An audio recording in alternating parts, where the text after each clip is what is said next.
Congressman has recently issued a resolution urging a deeper investigation regards to the surfacing reports of Palit-Ulo scheme in hospitals. Vanessa Cleofas for the full story.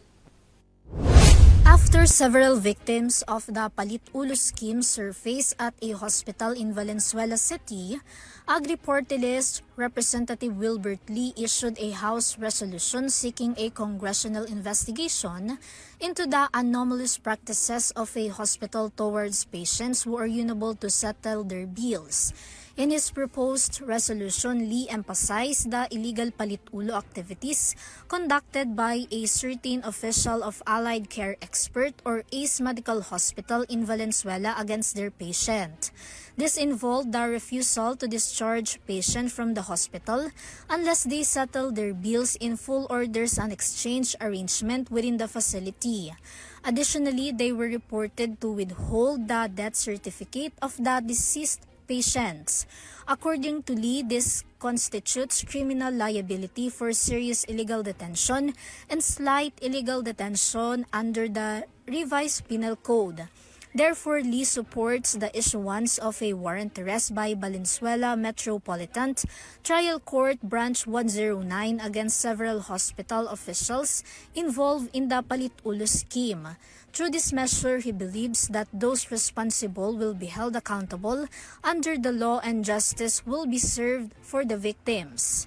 The congressman also emphasized that this incident warrants an in-depth congressional investigation to determine the extent of its occurrence and how long it has been happening. He expressed concern over potential unreported cases in other hospitals as well. Lee advocates for patient rights in hospitals such as unlimited coverage for dialysis, cancer treatment, heart bypass surgery, and others. He recently passed a 30% increase in benefits from the Philippine Health Insurance Corporation or PhilHealth for its member.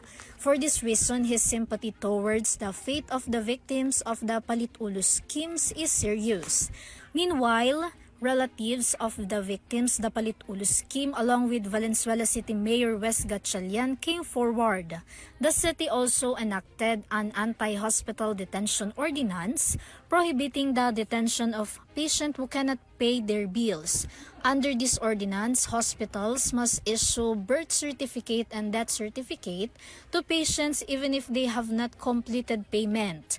It also covers the imposition of the appropriate penalties on the chairman, president, medical director, manager, or management of the hospital if they violate the related provisions. Anyone found violating this provision may be fined from 200,000 pesos to 400,000 pesos, and the hospital's operation may also be suspended.